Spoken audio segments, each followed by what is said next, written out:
परतवाड्यामध्ये झालेले आहेत त्या मोहम्मद अयानने मुलींशी संबंध ठेवून एक हिंदू व्यक्तीचं नाव धारण करून त्या मुलींशी संबंध ठेवले, त्याचे वेगवेगळे व्हिडिओ काढले आणि त्या मुलींना ब्लॅकमेल केलं।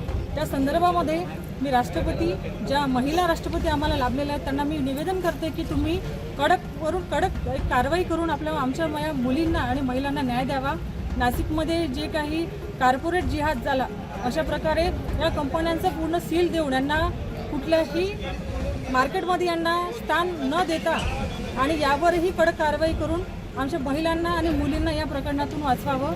कारण हे वेगवेगळे मुखवटे धारण करून आमच्या समाजात वावरतात, ओळखता येत नाही, हाताला कलावा, भगवे दुपट्टे, डोक्याला टीका लावून सुद्धा हे मुलं आमच्या मुलींना टार्गेट करत आहेत। यांचं ध्येय हिंदुस्थानाला एक मुस्लिम राष्ट्र तयार करण्याचं ध्येय आहे। तर यामध्ये हे सक्रिय होऊ नये यासाठी काय काय कारवाई करता येईल ती कारवाई आपल्याकडून व्हावी आणि आमच्या महिलांना सुरक्षा मिळावी हेच फक्त आपल्या सर्वांना निवेदन आहे। जय श्रीराम।